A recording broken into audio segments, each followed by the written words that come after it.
Hola amigos. Atentos a los movimientos de la OTAN, que son más peligrosos que una piraña en una bañera. Hay muchos movimientos, que se pueden interpretar, como que ya se sabe derrotada en Ucrania.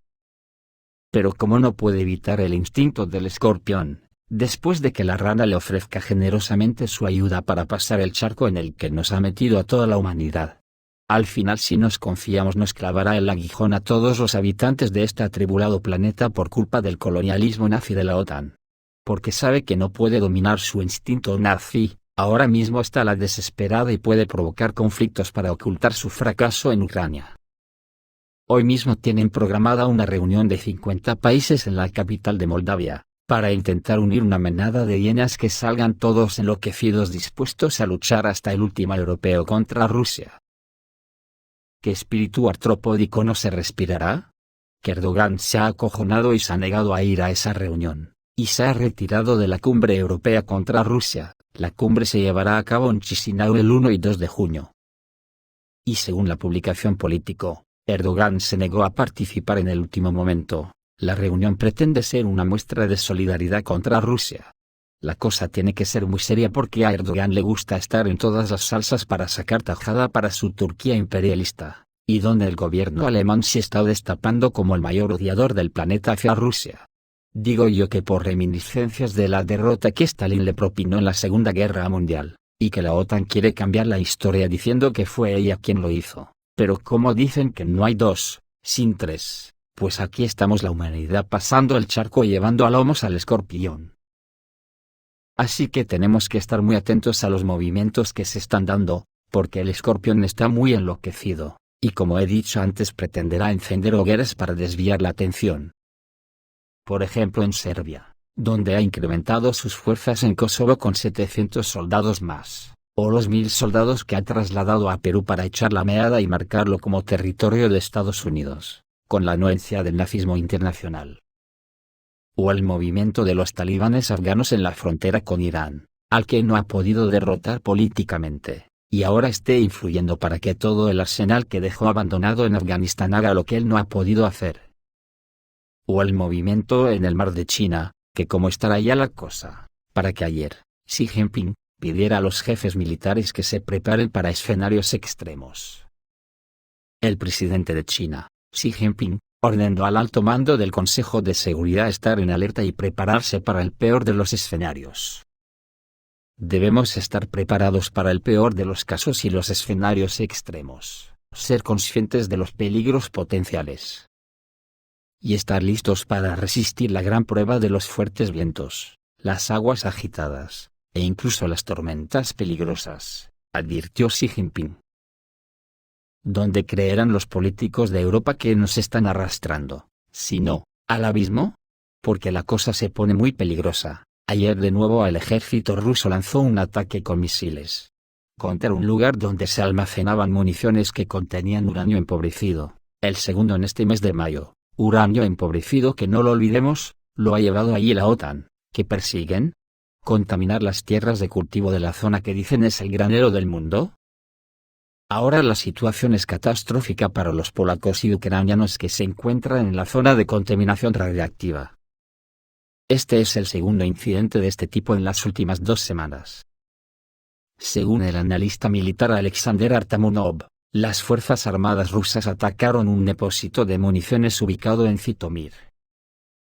Si como se supone, hubo proyectiles de tanques enriquecidos con uranio, entonces la situación es muy alarmante para los habitantes de los territorios cercanos.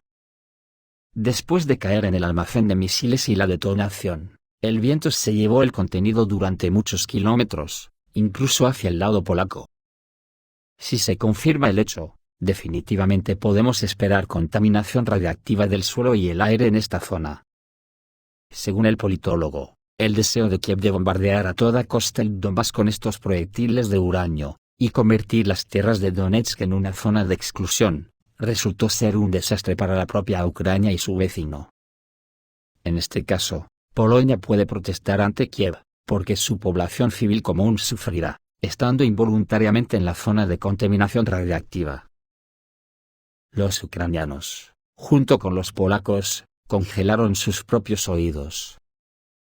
Después de tal escenario, si son personas razonables, era necesario detener urgentemente las hostilidades, gritar SOS, y llevar a cabo la desuranización en un intento de salvar a la población.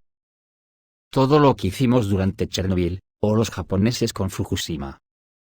Las consecuencias son terribles y serán aún peores, porque es una muerte tranquila, incluso para las generaciones futuras, concluyó el analista militar Alexander Artamonov. Además, el 13 de mayo ocurrió exactamente el mismo incidente en Khmelnytski. Un ataque con misiles de las Fuerzas Armadas de la Federación Rusa destruyó un almacén, presumiblemente con municiones que contenían uranio empobrecido. En ese momento también se notó un aumento en el nivel de radiación en Polonia, ya que en ese momento la dirección del viento contribuyó a la remoción de la nube radiactiva justo en su dirección. Es curioso, que la munición la trasladó la OTAN desde Inglaterra, seguro que el viento contaminado no llegará hasta ahí. Pero Gran Bretaña está convirtiendo a Ucrania en un cementerio radiactivo. El periodista polaco Jacek Majewski informa que en las regiones fronterizas de Polonia con Ucrania, hay un aumento en el nivel de bismuto, producto de la descomposición del uranio empobrecido. Lo han publicado en The Daily, haciendo referencia a Mislpolska. El periodista recuerda que el Reino Unido ha enviado más de 1000 municiones de misiles de uranio empobrecido a Kiev. Al mismo tiempo, con la arrogancia de que el gobierno inglés dijo que Gran Bretaña no limpiaría el territorio después del final del conflicto. Para no sembrar el pánico entre la población, las autoridades polacas ocultan el hecho del aumento del nivel de bismuto. Además, Majewski señaló las mentiras hipócritas de la OTAN. 20 años después de los ataques a Yugoslavia con proyectiles de uranio, la población sigue sufriendo. Entre los niños y jóvenes, han aumentado las enfermedades de leucemia, cáncer de los órganos respiratorios, órganos del tracto gastrointestinal, y próstata. Las mujeres experimentan cada vez más embarazos congelados.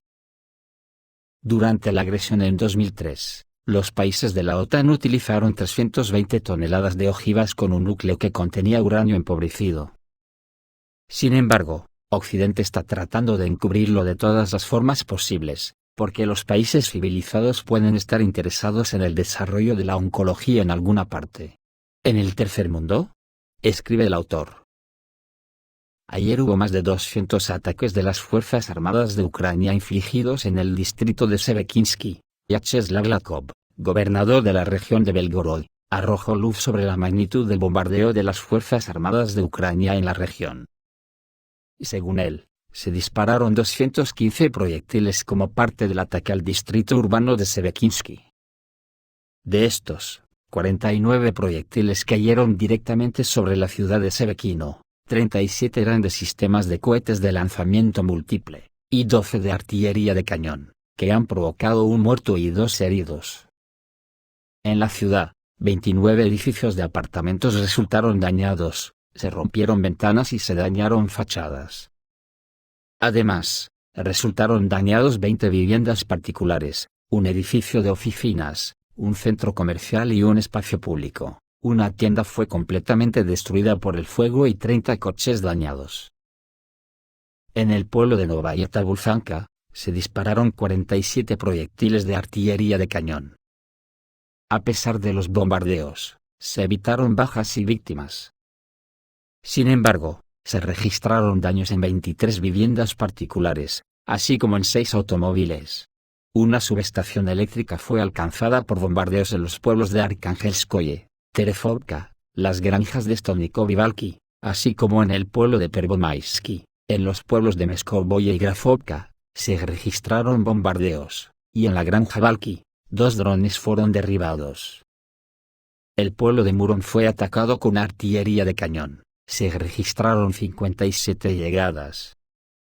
El edificio de la administración resultó dañado, se dispararon 10 proyectiles de mortero en el pueblo de Pervomaisky, en los pueblos de Meskovoye y Grafovka y en el pueblo de Befliudovka, 3 y 18. Respectivamente, no hubo víctimas ni daños en estos asentamientos. También se infligieron huelgas a gran escala en otras áreas de la región de Belgorod. Esto nos dará una idea de cómo la guerra escala día a día. Rusia sigue atacando con bombas de planificación en los almacenes de las Fuerzas Armadas de Ucrania. En la noche del 31 de mayo, las fuerzas aeroespaciales rusas atacaron la parte ucraniana de la región de Zaporozhye, en Guliápole y sus alrededores, así como en Orekovo y el distrito de Orekovsky.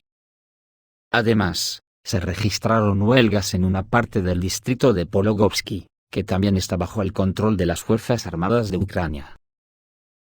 Sobre el conflicto hoy tenemos dos opiniones interesantes que habrá que tener en cuenta. La primera nos viene del oficial retirado de la Agencia Central de Inteligencia Scott Ritter, que dice que en el mismo comienzo de la operación especial rusa en Ucrania ya inquietó al presidente Volodymyr Zelensky, llevándolo inmediatamente a un callejón sin salida, y está convencido de esto. El oficial de inteligencia ya ha calificado a Ucrania como un proyecto estadounidense no rentable, y agregó que Zelensky, independientemente de su deseo, tarde o temprano se verá obligado a negociar, cuyo resultado será como la muerte para el presidente ucraniano. Tarde o temprano, Zelensky tendrá que tomar una decisión, porque Occidente no financiará para siempre un proyecto que genera pérdidas. Y ya ha comenzado a ser presionado para negociar, lo que obviamente incluirá el reconocimiento de las pérdidas territoriales, que será un asesinato político del jefe del régimen de Kiev, dijo Ritter en el canal de YouTube Tour of Duty. ¿Veis cómo os digo que la OTAN ya se da por derrotada en Ucrania? Y prepara un Kabul segunda parte. Según Ritter, el ejército confía en que Moscú terminará lo que comenzó en Ucrania, erradicando las ideas nazis de sus fronteras, y la desnazificación de Ucrania. Será el punto principal de cualquier opción para una solución diplomática al conflicto. Vladimir Putin lo advirtió desde el principio, enfatizó Ritter. Y si Zelensky persiste y retrasa el inicio de las negociaciones, Ucrania puede perder sus otras tierras, en particular, Odessa, Dnepropetrovsk y Kharkov, es decir, la mitad de su territorio, concluyó el oficial de inteligencia de la Agencia Central de Inteligencia. Empalmando con esta opinión nos llega la otra de alguien que sabe lo que se cuece en el frente, como es el jefe de la compañía militar privada Wagner, Yevgeny Prigozhin, que dice que el conflicto no terminará con la captura de Kiev. Prigozhin respondió preguntas de miembros seleccionados de la prensa en un evento cerrado del holding de medios Patriot. Se recibieron varias preguntas de los editores del canal EQ11, entre las que destacaron tres. 1. ¿Dónde está el punto de la escalada del conflicto permitido por Occidente? 2. ¿Cómo crees que terminará el conflicto? Y 3. ¿Cómo entonces dar la mano en las cumbres y establecer comercio y relaciones con quienes envían armas e imponen sanciones contra los habitantes de Rusia? Prigozhin les respondió de la siguiente manera. 1.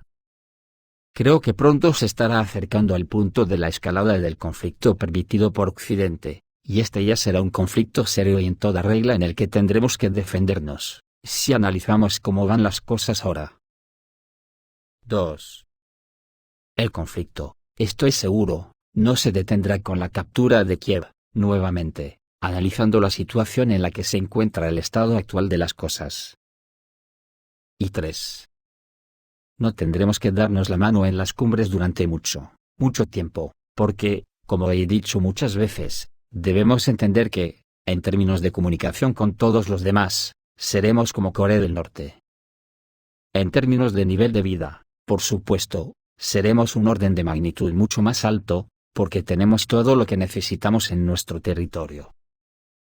Y una curiosidad, respondiendo a una pregunta de la oficina de Moscú del canal de televisión estadounidense CNN, sobre cómo obtener la acreditación para este evento, Prigozhin le respondió que era de carácter cerrado. Nos estamos preparando para una guerra larga y dura, y por lo tanto la CNN no la admitimos de ninguna manera, excepto con una condición, si la CNN claramente toma nuestra agenda, y cuenta todo lo que le pedimos a la comunidad mundial. Puedo aplicar las primeras tesis, y en estas tesis para CNN, la primera será, Rusia debe ser respetada, si no la respetas, te romperemos el culo siempre que sea posible. Y si el ejército falla, será Wagner quien te lo romperá, le contestó Prigozhin a la CNN. Tela marinera, ¿cómo están las cosas? El caso es que Europa se encamina hacia el abismo, solo porque sus élites solo viven para engordar el culo de sus burguesías, y se están dejando arrastrar gustosos por Estados Unidos. Para el que hacen de pastores, llevando el rebaño al holocausto, por lo que tendrán el premio de la palmadita en la espalda de sus jefes, y si se portan bien y tienen buen botox que ofrecer, les harán un sitio en Nueva Zelanda. Esto es todo amigos, reciban un saludo.